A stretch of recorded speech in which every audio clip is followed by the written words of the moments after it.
Census 2027-এর জন্য self enumeration বা স্বগণনা কিভাবে করবেন তার স্টেপ বাই স্টেপ পদ্ধতি একদম প্রথম থেকে শেষ পর্যন্ত আপনাদের এই ভিডিওতে দেখিয়ে দেবো। বা বলতে পারেন আমি আমার বাড়ির স্বগণনা বা সেলফ এনুমারেশন যেভাবে করলাম সেটাই আপনারা দেখছেন। তো এর জন্য প্রথমে আমাকে যেতে হবে se.census.gov.in। এরপরে আপনাকে সার্চ করতে হবে। সার্চ করার পরে প্রথমে আপনারা এইরকম একটা অপশন দেখতে পাচ্ছেন যে সেলফ এনুমারেশন ব্র্যাকেটে এসি। তো এই যে অপশনটা এখানে টাচ করবেন, এখানে টাচ করার পরে এরকম ধরনের একটা পেজে আপনাকে নিয়ে আসবে। এখানে গিয়ে আপনি বিভিন্ন রকমের অপশন পেয়ে যাবেন সেন্সাস সম্পর্কে জানার জন্য। তো আমি অত কিছু না জেনে সরাসরি কাজে চলে যাচ্ছি। তো প্রথমে আমি যেটা করব সেটা হচ্ছে যে আমার যে রাজ্য সেটাকে সিলেক্ট করে নেব। এর জন্য আমি এখানে টাচ করব। এখানে টাচ করার পরে ড্রপ ডাউন মেনু থেকে আমার নির্দিষ্ট রাজ্যকে আমি সিলেক্ট করে নেব। আমি আমার ওয়েস্ট বেঙ্গল সিলেক্ট করে নিলাম। এরপরে এরকম ধরনের একটা পপ আপ SMS দেখতে পারবেন। আপনি এটাকে এভাবে নামিয়ে দিয়ে, এটা প্রথমে হিন্দিতে লেখা আছে, তারপরে এটাকে নামিয়ে দিলে বা এটাকে স্ক্রল করে উপরে তুললে আপনি ইংরেজিতেও দেখতে পাবেন এখানে কি লিখে দিয়েছে। অর্থাৎ এই বলছে যে এখানে যে সেলফ এনুমারেশন কমপ্লিট করার পর একটা এসি আইডি পাওয়া যাবে। ওই আইডিটা আপনি ভালো করে রাখবেন এবং আপনার বাড়িতে যখন এনুমারেটর যাবে তখন তাকে সেটা দিলে তারপরে কিন্তু আপনার এই সেলফ এনুমারেশন কমপ্লিট হবে। অর্থাৎ আপনি কিন্তু ফাইনাল সাবমিশন করতে পারবেন না। ফাইনাল সাবমিশন হবে কিন্তু এনুমারেটরের অ্যাপে, মানে HLO মোবাইল অ্যাপে। তো আমি এখানে ওকে করে দিলাম। এরপরে এবার ইম্পর্টেন্ট আরও নোটিশ দিচ্ছে যে please enter the name of the head of the house hold. অর্থাৎ পরিবারের যিনি প্রধান তার নাম এখানে লিখতে বলছে। এখানে কিন্তু বাড়ির মালিকের প্রধান না, পরিবারের প্রধান। তো পরিবারের প্রধানের নাম দিতে হবে এবং এটাও বলছে যে এই যে নাম দেব পরিবারের প্রধানের নাম, এটা কিন্তু পরবর্তীকালে চেঞ্জ করা যাবে না। তো এটা ওকে করে সরিয়ে দিলাম। তারপরে এখানে পরিবারের প্রধানের নাম দিলাম।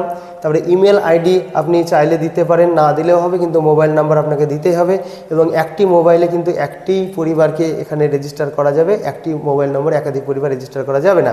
তো এটা দেওয়ার পরে আপনি ক্যাপচা দেবেন। ক্যাপচা দেওয়ার পরে গেট ওটিপি এখানে টাচ করবেন। এখানে টাচ করার পরে আপনার সেই মোবাইল নম্বরে একটা ওটিপি যাবে। তো পপ আপটা ওকে করে সরিয়ে দিলেন। তারপরে আপনি যে ওটিপিটা পেলেন সেই ওটিপিটা এখানে নির্দিষ্ট জায়গায় বসিয়ে দিলেন। এরপরে সিলেক্ট ল্যাঙ্গুয়েজ, সবচেয়ে গুরুত্বপূর্ণ বিষয়। এই ল্যাঙ্গুয়েজ আপনি এখানে যেটা সিলেক্ট করবেন এটা কিন্তু আর পরবর্তীতে চেঞ্জ করতে পারবেন না। এই ল্যাঙ্গুয়েজে কিন্তু আপনাকে ফর্মটা ফিল আপ করতে হবে। তো এখানে টাচ করার পরে ড্রপডাউন মেনুতে আপনি পেয়ে যাবেন বিভিন্ন রকমের ভাষার বিকল্প। তো আমি এখানে ইংরেজি বেছে নিয়েছিলাম, আপনারা চাইলে বাংলাও করতে পারেন। তো বাংলা ইংরেজি যে কোনো একটাই করতে পারেন বা অন্য কোনো ভাষায় আপনি কমফোর্টেবল হলে সেটাও করতে পারেন। তো ভাষা সিলেক্ট করে নেওয়ার পরবর্তী কাজ হচ্ছে আমার এরকম ধরনের আরও একটা অ্যালার্ট দেবে। এখানে বলছে যে যখন আমি পরের পেজে যাব তখন বলছে যে mark your house location on the map two assign your AC ID. অর্থাৎ আমি এখানে আমাকে একটা ম্যাপ খুলবে, অর্থাৎ ব্যাকগ্রাউন্ডে একটা ম্যাপ খুলে যাচ্ছে দেখতে পাচ্ছেন। সেই ম্যাপে আমার হাউসটাকে একদম লোকেট করতে হবে। এই জন্য আমি ওকে করে এই পপ আপ SMS-টা সরিয়ে দিলাম। এরপরে আপনারা ব্যাকগ্রাউন্ডে দেখতে পাচ্ছেন এখানে স্টেট বা রাজ্যটা কিন্তু অটোমেটিক সিলেক্ট হয়ে আছে, কারণ আগে আমি করেছি। তারপরে এখানে ডিস্ট্রিক্ট আপনাকে সিলেক্ট করে নিতে হবে। তারপরে এখানে পিন নম্বর, আপনার যে পোস্ট অফিসের পিনকোড নম্বর সেটা আপনি এখানে দিলেন। এটা একটা স্ক্রিনশট আমার মিস হয়েছে, তো আগের স্ক্রিনশটে এটা দেখাতে পাচ্ছি না, মানে এইভাবে আপনি দিয়ে দিলেন। তারপরে নিচে আরও একটা জায়গা রয়েছে যে ভিলেজ, টাউন বা লোকালিটি, এই ধরনের জিনিসগুলো আপনাকে এখানে নাম লিখতে হবে। তো এখানে গিয়ে আমি যখন আমার গ্রামের নাম লিখলাম তো এখানে অনেকগুলো অপশন কিন্তু আমি পেয়ে গেলাম। এবং এখানে আমার গ্রামের পাশে যে হাই স্কুলটা রয়েছে সেই হাই স্কুলের যে অপশনটা ছিল সেটাকে আমি এখানে টাচ করলাম। বা আপনারাও এখানে গ্রামের নাম পেয়ে যাবেন, বা এখানে আপনার কাছাকাছি লোকেশান যেটা রয়েছে বা ল্যান্ডমার্ক রয়েছে সেটা পেয়ে যাবেন। তো সেটাকে ড্রপডাউন মেনুতে অনেকগুলো এখানে দেখিয়ে দেবে, তার মধ্যে থেকে যেটা সঠিক বলে আপনার মনে হচ্ছে সেটা আপনি সিলেক্ট করলেন। দরকার হলে আপনি আবারও সার্চ করলেন। তো তারপরে এখানে বলছে যে please drug the marker to your house on the map. অর্থাৎ ম্যাপের উপরে মার্কারটাকে আমাদের সঠিক জায়গায় নিয়ে যেতে হবে। তো ম্যাপটা যখন খুলছে তখন আমরা এরকম ধরনের একটা এই যে লাল রঙের এই চিহ্নটা আমরা কিন্তু এখানে দেখতে পাচ্ছি। এই যে চিহ্নটা এটা দেখতে পাচ্ছি। তো এই চিহ্নটাকে আমাদের যে বাড়ি, সে বাড়ির ছাদের উপরে বা বাড়ির উপরে নিয়ে যেতে হবে। তো এটা নিয়ে যাওয়ার জন্য আপনি কিন্তু এই যে লাল যে মার্কার রয়েছে এটাকে কিন্তু আপনি টাচ করে চেপে ধরে নিয়ে যেতে পারবেন না। আপনাকে যেটা করতে হবে ওই ম্যাপটাকে সরাতে হবে, ম্যাপটাকে এদিক ওদিক সরিয়ে নিয়ে যেতে হবে। মোবাইলে ব্যবহার করলে আপনাকে 2 আঙুল দিয়ে সরাতে হবে এবং কম্পিউটারে বা ল্যাপটপে ব্যবহার করলে আপনি মাউস পয়েন্টার দিয়ে সেটাকে সরাতে পারেন। তো আপনি যখন সেটা সরাবেন তখন এরকম ধরনের একটা আপনি চিহ্ন দেখতে পাবেন। তো এর মধ্যে দেখতে পাচ্ছেন এই যে হলুদ কালারের, মানে চারদিকে 4টে দাগ চলে গিয়েছে। এখানে একটা হলুদ কালারের বল দেখতে পাচ্ছেন। তো এই হলুদ বলটাকে নিয়ে গিয়ে আপনার যে বাড়ির ছাদ সেই ছাদের উপরে স্পর্শ করাবেন। অর্থাৎ এভাবে ম্যাপটাকে সরিয়ে সরিয়ে সরিয়ে সরিয়ে এই হলুদ যে কালারটা দেখতে পাচ্ছেন, এই লালটা নিয়ে কোনো কাজ নেই এখানে। আপনি হলুদটাকে নিয়ে গিয়ে বাড়ির ছাদের উপরে বসিয়ে দেবেন। তারপরে যখন ছেড়ে দেবেন দেখবেন যে লালটা কিন্তু আপনার ওই বাড়ির ছাদের উপরেই চলে গিয়েছে। তো এরকমভাবে আপনি সঠিকভাবে আপনার বাড়িটাকে এই ম্যাপে কিন্তু দেখাবেন। এরপরে যখন মানে আপনি ওটাকে ছেড়ে দিলেন, ওই হলুদ বলটাকে নিয়ে গিয়ে বাড়ির ছাদের উপরে ছেড়ে দিলেন, তারপরে এরকম দেখাবে যে লোকেশন অফ ইউর রেসিডেন্স, আপনার যে বাসস্থান তার লোকেশন এখানে দেখাবে। এখানে ল্যাট লং নম্বর দেখাবে, অর্থাৎ অক্ষাংশ দ্রাঘিমাংশ সেই নম্বরগুলো এখানে দেখাবে। তারপরে এখানে কনফার্ম লোকেশন বলে একটা অপশন থাকবে। তো এই লোকেশনটা ঠিকঠাক থাকলে আমি এখানে কনফার্ম করলাম। কনফার্ম করার পরে এবারে দেখতে পাচ্ছেন ডান দিকে যে সেভ অ্যান্ড নেক্সট বলে আরও একটা অপশন আমি পেয়ে যাব। এবার এটাকে আমি সেভ অ্যান্ড নেক্সট করে পরে পেজে যাব, প্রয়োজনে আমি রিসেট করে আবারও কিন্তু ম্যাপটাকে মানে ম্যাপে আমার বাড়িটাকে সঠিকভাবে দেখাতে পারবো। তো সেভ অ্যান্ড নেক্সট করে দিলাম। এরপরে এখানে আমাকে আরও একবার ডিটেলসটা দেখাবে, আমার বাড়ির লোকেশনটা, ল্যাট লং নম্বরটা সমস্ত কিছু দেখিয়ে দিচ্ছে। তারপরে বলছে do you want to continue with the selected location, আপনি কি এই বেছে নেওয়া লোকেশন নিয়ে কন্টিনিউ করতে চান? তো আমি এখানে ইয়েস করে দেবো। ইয়েস করার পরে এইবার আমার যে হাউস লিস্টিং অপারেশনের যে ফর্ম, সেই ফর্মটা ফিল আপ করতে হবে। এখানে যে তথ্যগুলো দেওয়া রয়েছে তার মধ্যে প্রথমে লোকেশন ডিটেলস তো হয়ে গেল, এখানে দেখছেন টিক হয়ে গিয়েছে এটা। তারপরে এখানে সেন্সাস হাউস ডিটেলস, সেন্সাস হাউসের ডিটেলস আমাকে চাইছে, এখানে অনেকগুলো অপশন রয়েছে সেইগুলো আমি দেবো।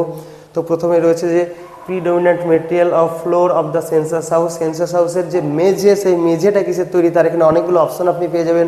আপনার বাড়ির মেঝে যা দিয়ে তৈরি সেই অপশন আপনি এই বক্সে মানে এই গোল বলে টাচ করলে কিন্তু হয়ে যাবে, কিছু লেখার এখানে দরকার হবে না। তারপরে মেঝের পরে এখানে চলে আসছে প্রিডমিনেন্ট মেটেরিয়াল অফ ওয়াল, অর্থাৎ দেওয়ালের মেটেরিয়াল কী রয়েছে। তো আমি ইংরেজি ভাষা সিলেক্ট করেছিলাম তাই এগুলো ইংরেজিতে দেখাচ্ছে, আপনি বাংলা ভাষা সিলেক্ট করলে কিন্তু এগুলো বাংলাতেও দেখাবে। তো বিষয়টা কিন্তু একই, পয়েন্টগুলো একই থাকবে, আপনার শুধু ভাষাটা আলাদা হবে। তো এখানে আমার দেওয়ালটা যার তৈরি আমি সেই বক্সে আমি টাচ করব, তাহলে এটা সিলেক্ট হয়ে যাবে, কিছু লেখার কিন্তু এখানে দরকার হচ্ছে না। তো দেওয়ালের পরে এবার চলে আসছে আপনার যে রুফ বা ছাদটা কিসের তৈরি সেই অপশনটা এখানে ছিল। তো আমি এখানে ছাদটা কংক্রিটের তৈরি দেখিয়েছি, মানে ঢালাই ছাদ। তারপর এখানে condition of census house, census হাউসের অবস্থান মানে অবস্থা বা কীরকম রয়েছে, কন্ডিশন কেমন রয়েছে, গুড মানে ভালো। তারপরে এখানে মাঝেরটা হচ্ছে বসবাসযোগ্য আর নিচেরটা হচ্ছে বসবাসযোগ্য নয় এমন। তো এটাকে আমি সিলেক্ট করার পর এবার সেভ অ্যান্ড নেক্সট করে আমি পরের পেজে চলে যাব। তো যখন আমি সেভ অ্যান্ড নেক্সট করে পরের পেজে যাব আমাকে একটা কনফার্মেশন SMS বা পপ আপ দেখাবে। তো এটাকে আমি ইয়েস করে দেবো। ইয়েস করার পরে দেখতে পাচ্ছেন যে আমার সেন্সাস হাউস ডিটেলস হয়ে গেল, তার আগে লোকেশন ডিটেলস হয়ে গিয়েছিল, সেন্সাস হাউস ডিটেলস হয়ে গেল। এবার হাউস হোল্ড ইনফরমেশান অর্থাৎ পরিবার সংক্রান্ত তথ্যগুলো চাইছে। তার মধ্যে প্রথমে এখানে চাইছে যে total number of persons normally residing in this house hold, এই বাড়িতে মোট কতজন লোক বাস করছে সেই সংখ্যা এখানে আপনাকে দিতে হবে। তারপরে পরিবারের প্রধানের নাম, যেটা আমরা প্রথমে দিয়েছিলাম ফর্মে, সেটা কিন্তু এখানে অটোমেটিক নিয়ে নিয়েছে। তো এখানে পরিবারের মানে কতজন বাস করছে সেটা দিলাম, পরিবারের প্রধানের নাম এখানে নিয়ে নিয়েছে, নামটা কিন্তু দেখছেন এখানে দুবার দেখাচ্ছে। তো এখানে আমি ইংরেজি সিলেক্ট করেছিলাম, দুবার ইংরেজিতে আছে, বাংলা সিলেক্ট করলে হয়তো একবার বাংলা ইংরেজি দেখাতে পারে, সেটা আমি বলতে পারছি না কি আছে। তো যাই হোক, এবারে sex of the head of the house hold মানে পরিবারের প্রধানের লিঙ্গ কী, সে পুরুষ না নারী না ট্রান্সজেন্ডার যেটা রয়েছে সেটা আপনি সিলেক্ট করে নিলেন এখান থেকে। এরপরে আপনি চলে গেলেন পরবর্তী কোশ্চেনগুলোতে। তো পরবর্তী কোশ্চেনগুলোতে এবার আমাদের কাস্ট সম্পর্কে জানতে চাইবে এখানটায়। তো এখানে SC ST না আদার, যদি SC হয় SC, ST হলে ST, আর যদি জেনারেল হয় বা OBC হয় সেক্ষেত্রে কিন্তু আমাদের আদার অপশান সিলেক্ট করতে হবে। এবার রয়েছে ownership status of this house, এই বাড়ির মালিকানাটা কি রয়েছে, যদি নিজের বাড়ি হয় তাহলে ওন এইটা, যদি ভাড়া বাড়ি অথচ অন্য জায়গায় কোথাও বাড়ি আছে তাহলে এই 2 নম্বরটা করতে হবে, যদি ভাড়া বাড়িতে থাকে কোথাও আর বাড়ি নেই তাহলে 3 নম্বর করতে হবে, আর এইগুলোর মধ্যে কোনোটাই যদি সুইটেবল না হয় তাহলে আমরা এই অ্যানি আদার এই অপশন দিয়ে আমরা এই অগ্রসর হব। এবারে আমরা পরবর্তী অপশানে চলে আসবো। পরবর্তী অপশানে আমাদের এখানে জানতে চাইছে যে নাম্বার অফ ডোয়েলিং রুমস, অর্থাৎ বসবাসযোগ্য ঘর কটা রয়েছে, এই পরিবার কটা ঘর ব্যবহার করছে, বসবাসের ঘর। এখানে কিন্তু আমাদের ওই বাথরুম রান্নাঘর এগুলোকে বাদ দিয়ে ধরতে হবে। তারপর রয়েছে নাম্বার অফ ম্যারিড কাপল, বিবাহিত দম্পতি কতজন রয়েছে, কত জোড়া রয়েছে। তো স্বামী স্ত্রী থাকলে 1 হবে, এবং এইভাবে আপনারা হিসাব করে করে দিয়ে নেবেন। এরপরে রয়েছে যে সেভ অ্যান্ড নেক্সট, তো পরিবারের তথ্য চাওয়া হলো, এবার সেভ অ্যান্ড নেক্সট অপশনে যাব, আবারও সেই পপ আপ কনফার্মেশন SMS আমি এটাকে ইয়েস করব। তারপরে দেখতে পাচ্ছেন যে হাউস হোল্ড ইনফরমেশন আমার হয়ে গেল। এরপরে বলছে অ্যামেনিটিস, অর্থাৎ সুযোগ সুবিধা কী রয়েছে এই পরিবারে সেই সংক্রান্ত তথ্যগুলো এখানে চাইছে। তো প্রথমে রয়েছে যে main source of drinking water, পানীয় জলের প্রধান উৎস কি, এখানে অনেকগুলো অপশন রয়েছে, এর মধ্যে থেকে যে জায়গা থেকে আপনি পানীয় জল পান করেন সেটা বেছে নেবেন। এখানে অনেকগুলো অপশন রয়েছে, এগুলো বাংলাতেও পাবেন, ইংরেজিতেও পাবেন, মানে যে ভাষা সিলেক্ট করবেন সেই ভাষায় পাবেন। তো আমি এখানে এই পরিবারের জন্য হ্যান্ড পাম্প দেখিয়েছি, অর্থাৎ চাপা কলের জল খাওয়া দাওয়া করে মানে পান করে। এরপরে রয়েছে অ্যাভেলেবিলিটি অফ ড্রিঙ্কিং ওয়াটার, পানীয় জলটা কোথায় পাওয়া যায়, উইদিন প্রেমিস অর্থাৎ বাড়ির চৌহদ্দির মধ্যে, নিয়ার দ্য প্রেমিস মানে বাড়ির কাছাকাছি, আর অ্যাওয়ে অর্থাৎ দূরে। তারপরে রয়েছে যে মেন সোর্স অফ লাইটিং, আলো কিসে জ্বলে, ইলেকট্রিসিটি না কেরোসিন না সোলার না আদার অয়েল না অ্যানি আদার না নো লাইটিং না কোনো আলোই নেই, যেটা হবে যার ক্ষেত্রে সেটা আপনি এখান থেকে বেছে নিলেন। এরপরে চলে গেলাম অ্যাক্সেস টু ল্যাট্রিন, অর্থাৎ ল্যাট্রিন যেটা আছে সেটা কী ধরনের ল্যাট্রিন রয়েছে, যদি থাকে ইয়েসের মধ্যে আবার 3টে অপশন রয়েছে, আর না থাকলে তো নো এখানে করে দিলেন। তো এখানে এই বাড়িতে হয়তো একটা বলেছে কি যে shared with other house hold, অর্থাৎ অন্য পরিবারের সঙ্গে ভাগ করা বা শেয়ারযুক্ত একটা ল্যাট্রিন রয়েছে। যদি একটা পরিবারের একটাই ল্যাট্রিন থাকে এক্সক্লুসিভলি মানে ওই একই পরিবারের লোকজন ব্যবহার করে, কেউ ব্যবহার করে না, তাহলে প্রথম অপশনটা সিলেক্ট করবেন। আর যদি পাবলিক ল্যাট্রিন হয় মানে পাড়ার সবাই মিলে যে কেউ গিয়ে ব্যবহার করে সেটা তাহলে পাবলিক ল্যাট্রিন হতো। আর এখানে পরে রয়েছে যে টাইপ অফ ল্যাট্রিন, ল্যাট্রিনটা কী ধরনের রয়েছে, পাইপ সিস্টেম না সেপটিক ট্যাঙ্ক না আদার সিস্টেম কি রয়েছে সেটা এখানে আপনাকে বেছে নিতে হবে। তো এই বাড়িতে সেপটিক ট্যাঙ্ক রয়েছে, তো সেটা আমি বেছে নিলাম। এরপরে আরও ল্যাট্রিনের বহু রকমের অপশন রয়েছে, এখানে টুইন পিট রয়েছে, সিঙ্গেল পিট রয়েছে, তারপরে রয়েছে সার্ভিস ল্যাট্রিন রয়েছে। তো যেটা যার ক্ষেত্রে উপযুক্ত হবে সেটা বেছে নেবেন। এর পরের পয়েন্ট আপনারা দেখতে পাচ্ছেন যে West water outlet connected to, অর্থাৎ বাড়ির যে অতিরিক্ত জল আমাদের যেমন পায়খানা বাথরুমের জল, রান্নাঘরের জল, সেই জলটা কোথায় গিয়ে পড়ে। এখানে ক্লোজ ড্রেনেজ সিস্টেম রয়েছে না ওপেন ড্রেনেজ রয়েছে না কোনো ড্রেনই নেই, যেটা হবে সেটা বেছে নেবেন। তারপর রয়েছে যে bathing facility available within the premise, বাড়ির মধ্যে স্নান করার ব্যবস্থা আছে কিনা। যদি ইয়েস হয় তাহলে ইয়েসের মধ্যে আবার দুটো অপশন আছে, একটা বাথরুম আছে না আর একটা ছাদ ছাড়া কোনো ঘেরা জায়গা কোথায় স্নান করেন সেটা দেখতে হবে, আর না থাকলে নো করতে হবে।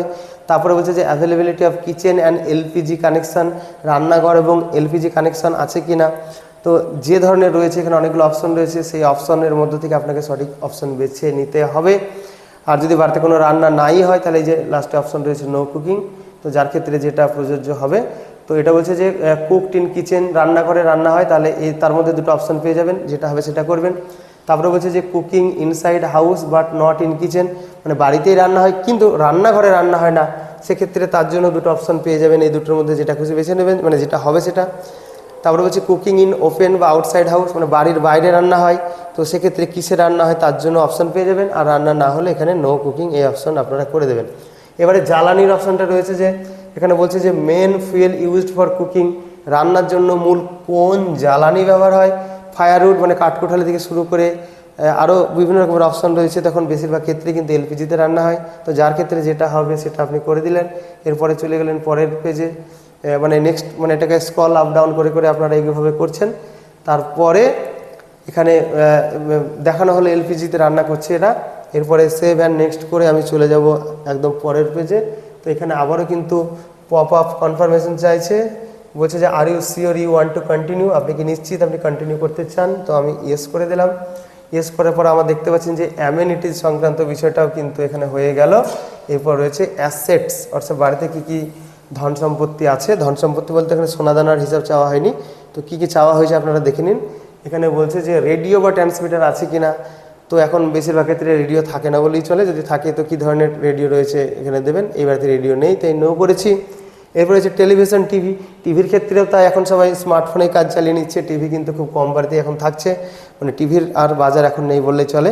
তো যে ধরনের টিভি রয়েছে বাড়িতে এখানে দূরদর্শন ফ্রি ডিশ, তারপরে রয়েছে আদার ডিটিএইচ না ডিশ না কেবল কানেকশানের টিভি রয়েছে না অ্যানি আদার রয়েছে বা নেই, যেটা হবে সেটা দেবেন। কেবল কানেকশন যুক্ত না ডিশ যুক্ত না ফ্রি ডিশ, কীভাবে মানে কোন টিভি দেখছে এই পরিবার সেটা আপনি দিলেন।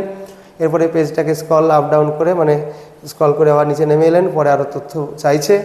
এবার বলছে অ্যাক্সেস টু ইন্টারনেট যদি ইয়েস হয় তার মধ্যে আবার 3টে অপশন রয়েছে, ল্যাপটপ কম্পিউটার ইন্টারনেট আছে না মোবাইলে আছে না অন্য কোনো সোর্স বা ডিভাইসে আছে, যদি না থাকে তাহলে নো করবেন। তবে ল্যাপটপ বা কম্পিউটার এটা আছে না নাই সেটা বেছে নিলেন। তারপর রয়েছে যে টেলিফোন অ্যান্ড মোবাইল ফোন এবং স্মার্টফোন সংক্রান্ত তথ্য এখানে জানতে চাইছে।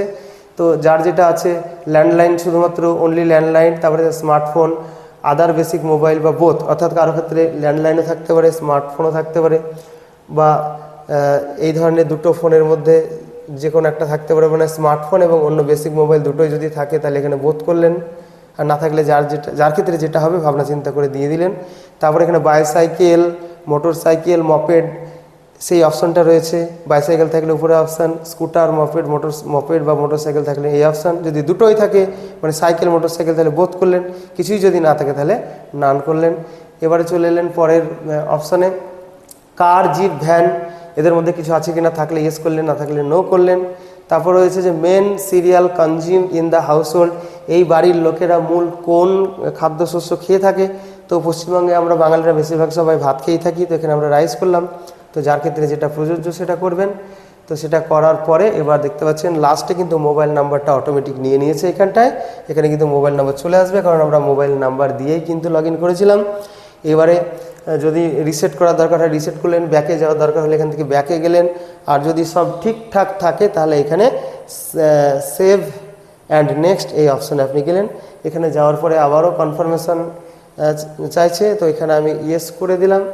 এইখানে ইয়েস করার পরে এবার কিন্তু প্রিভিউ দেখাবে, অর্থাৎ এতক্ষণ ধরে আমি যে ফর্মটা ফিল আপ করলাম, কি করলাম না করলাম পুরোটা কিন্তু এখানে পরপর আপনি স্ক্রল আপ ডাউন করে করে পুরোটা আপনি ভালো করে খুঁটিয়ে খুঁটিয়ে দেখে নিতে পারছেন। দেখে নেওয়ার পরে এবার কিন্তু যদি আপনার কারেকশানের দরকার হয় তাহলে ব্যাক অ্যান্ড কারেক্ট এই অপশানে যাবেন, তাহলে আপনি কিন্তু আবার ব্যাকে গিয়ে সমস্ত মানে যে জায়গার দরকার কারেকশান করে নিতে পারবেন। যদি আপনি এটা ড্রাফট হিসাবে সেভ করে রাখতে চান, অর্থাৎ এখন এটাকে আপনি সাবমিট করবেন না পরে করবেন, তাহলে আপনি ড্রাফট অ্যান্ড সেভ এই অপশানে চলে গেলেন, মানে সেভ অ্যান্ড ড্রাফট এই অপশানে গেলেন। আর যদি সব ঠিকঠাক থাকে তাহলে আপনি ফাইনাল সাবমিট এই বাটনে এখানে টাচ করে দিলেন। তো আমি যদি সেভ অ্যাজ ড্রাফট করি তাহলে আমাকে এরকম ধরনের একটা পপ আপ দেবে। এখানে বলছে যে your data has been saved as draft, you can edit and complete the final submission until 15th August 2026। অর্থাৎ বলছে যে আপনার এই ডেটাটা ড্রাফট হিসাবে সেভ থাকলো, আপনি 15ই আগস্ট 2026 এই তারিখের আগে যে কোনো দিন যে কোনো সময় এটাকে এডিট করে বা আপডেট করে আপনি এটাকে সাবমিট করতে পারেন। তো এটাকে ওকে করে আমি বেরিয়ে যাব। কিন্তু আমি যদি ফাইনাল সাবমিট অপশনে যেতাম তাহলে কিন্তু আমাকে এরকম ধরনের একটা অপশন দিত বা পপ আপ দিত। এখানে বলছে যে after final submission no change in submitted data will be possible, অর্থাৎ ফাইনাল সাবমিশন করার পরে এই ডেটাতে কোনো রকমের পরিবর্তন করা যাবে না। তো এখানে ইয়েস করতে হবে আপনাকে। তো তারপরেই দেখতে পাচ্ছেন যে সাবমিটেড সাকসেসফুলি এরকম ধরনের একটা SMS দেবে, পপ আপ SMS দেবে। আর এইখানে আপনাকে 12 সংখ্যার একটা SEID বা সেলফ এনুমারেশন আইডি দেবে, এবং আপনি যে মোবাইল নাম্বার দিয়েছিলেন এবং যদি আপনি ইমেল দিয়ে থাকেন সেই মোবাইল নম্বর এবং ইমেলেও কিন্তু এই SEIDটা চলে যাবে। এই আইডিটাই আপনার দরকার হবে যখন আপনার বাড়িতে এনুমারেটর আসবে, তখন আপনাকে জিজ্ঞেস করবে যে আপনি SE বা সেলফ এনুমারেশন করেছেন কি না, তখন আপনি এই আইডিটা তাকে দেবেন।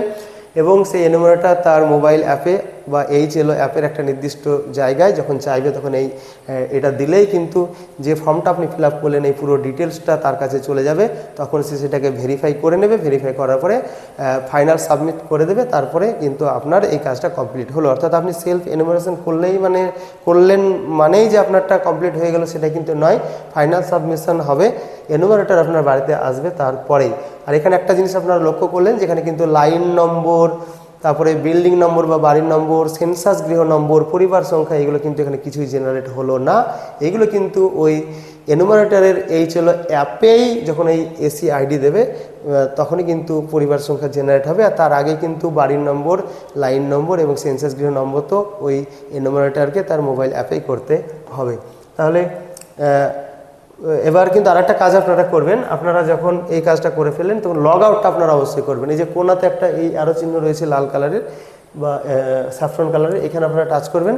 তারপরে এরকম একটা অপশন দেখাবে যে are you sure you want to log out, আপনি কি নিশ্চিত লগ আউট হতে চান। তো আপনি ডেটাটাকে ড্রাফট হিসাবে সেভ করুন বা ফাইনাল সাবমিশনই করুন, আপনি কিন্তু অবশ্যই লগ আউট হয়ে যাবেন। তাহলে এটুকু ছিল এই ভিডিওটির আলোচনা। আবারও দেখা হচ্ছে অন্য কোনো ভিডিওতে।